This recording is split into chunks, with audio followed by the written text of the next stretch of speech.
বিসমিল্লাহির রহমানির রাহিম। সকালবেলা চা বানাতে এসে দেখি চা পাতার বয়ম এবং দুধের পাউডার রাখার বয়ম দুটোই শেষের দিকে। তো এতটুকু চা বানানোর জন্য সবগুলো পাতাই আমি দিয়ে দিয়েছি। আজ বয়মটাও একটু ধুয়ে দিব, নোংরা হয়েছে এই বয়মগুলো, বিশেষ করে ঢাকনাগুলো। আর অনেক পুরনো বয়ম এগুলো, কাচের বলে আমি রেখে দিয়েছি। ঢাকনা যদিও পুরনো হয়ে গিয়েছে, নোংরা। এর আগে আমি পুরো চুলার আশেপাশে চুলা সবই পরিষ্কার করে নিয়েছি। ফজরের নামাজটা পড়ার পর আজকে আর ঘুমাইনি, ভাবলাম চা নাস্তার পর্বটা আগে সেরে ফেলি।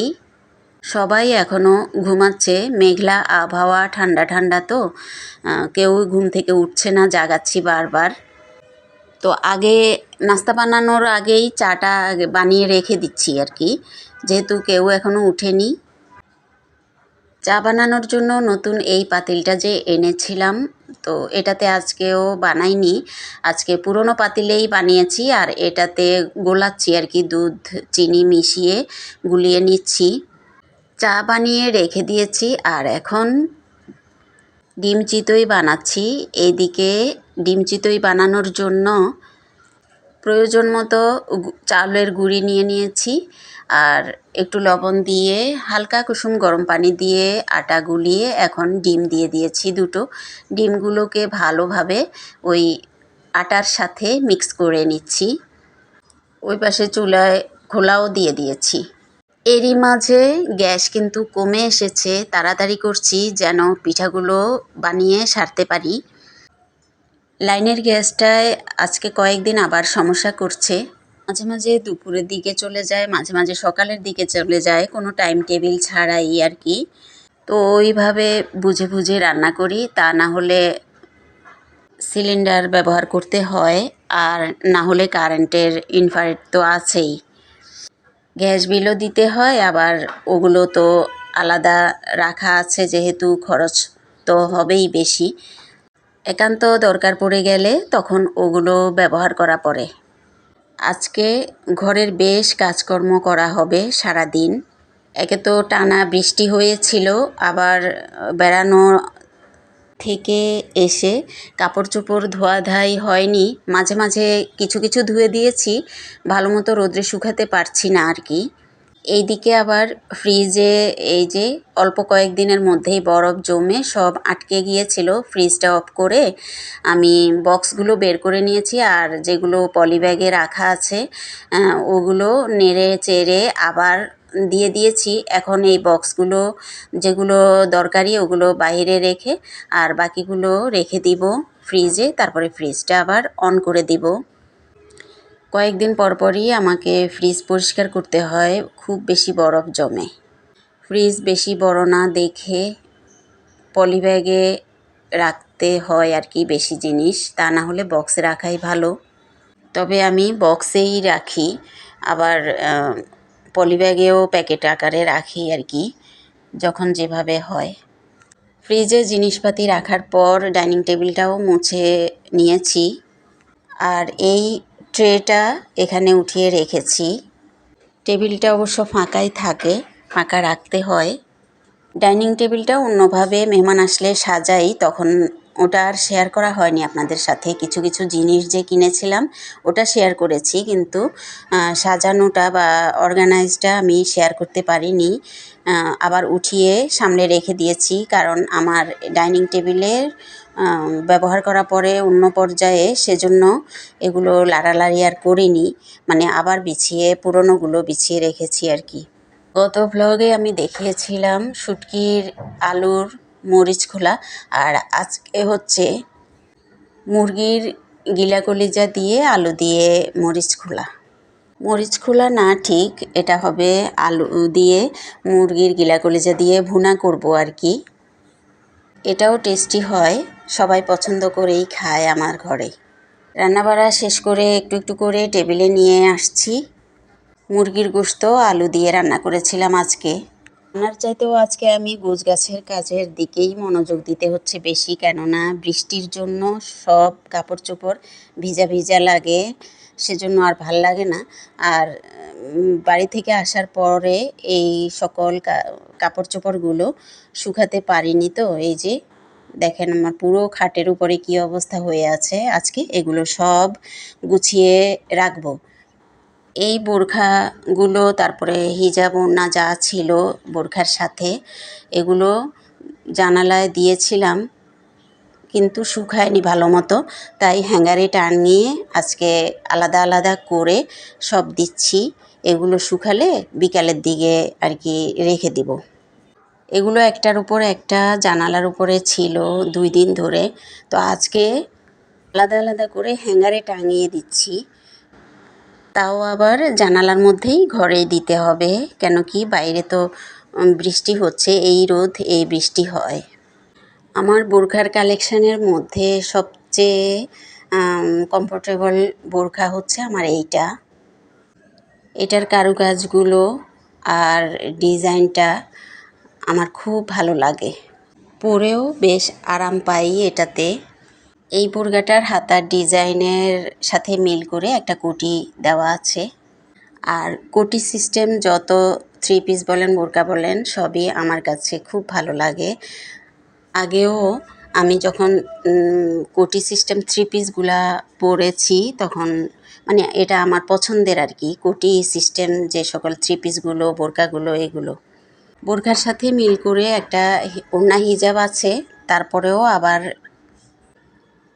হিজাব শুধু মাথায় নেকাব যেটা পরে ওইটা আমি ঘরেই বানিয়ে নিয়েছি ম্যাচিং করে 2-3টা বোরখার সাথে মিলে। এইরকম কিছু কিছু হিজাব বানিয়ে রাখার ফলে আমি যখন বাহিরে যাই বা কোথাও বেড়াতে গেলেও বোরখা বা ওড়নার সাথে ওগুলো আমি খুব ইজিলি ব্যবহার করতে পারি। এতে আর পিন আপের কোনো ঝামেলা থাকে না আর কি।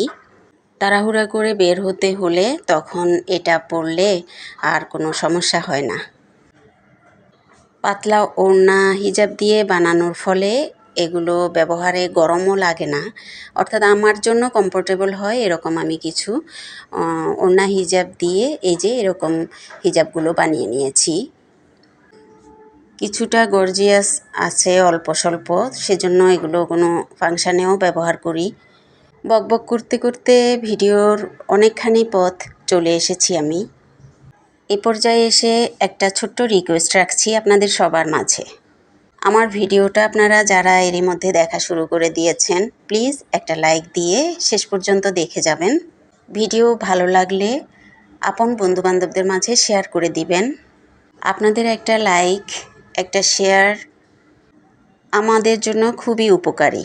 আমার আজকের এই ভিডিওটি কোনো নতুন বন্ধু যদি দেখে থাকেন আর আপনার কাছে ভিডিওর কোনো একটা অংশ যদি এতটুকু পরিমাণ ভালো লেগে যায়, এই ধরনের ভিডিও যদি আপনি আরও দেখতে চান তাহলে আমার চ্যানেলটা সাবস্ক্রাইব করে রাখতে পারেন।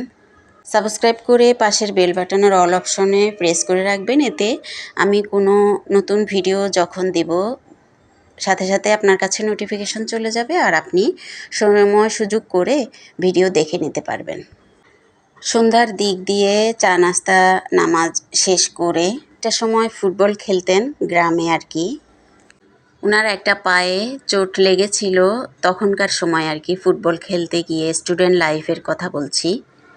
ওই ব্যথা এখনও আছে পায়ে। দেখুন ওনার খেলা দেখার স্টাইল, মোবাইল কোথায় রেখেছে আর বসে বসে চা খাচ্ছে আর খেলা দেখছে।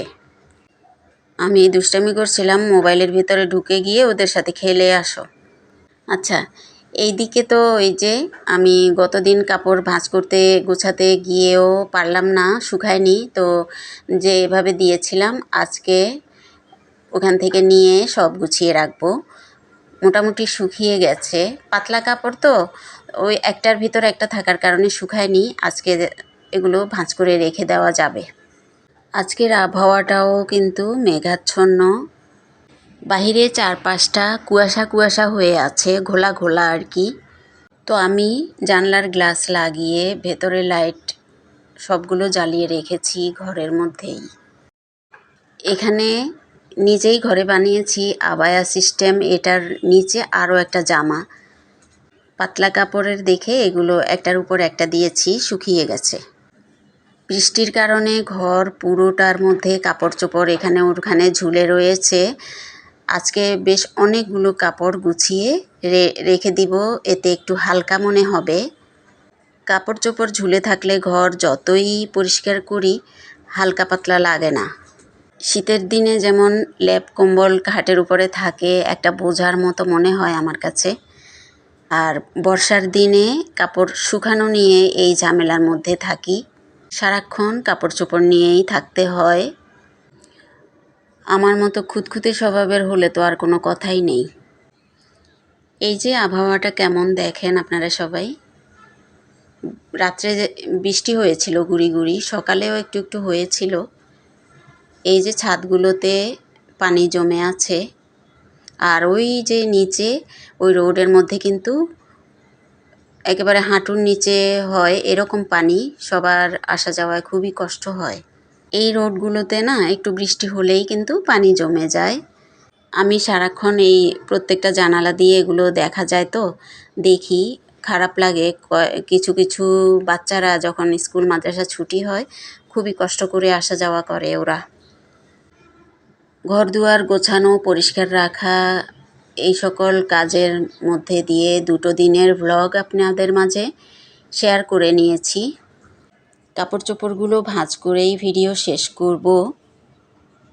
কেমন হয়েছে আজকের ভিডিওটা সবাই কমেন্ট করে জানাবেন। সর্বোপরি আমাকে সাপোর্ট করে যাবেন। সেই সাথে আগামী ভিডিও দেখার আমন্ত্রণ জানিয়ে রাখছি। আপনারা সবাই ভালো থাকবেন, আমাদের জন্য দোয়া করবেন।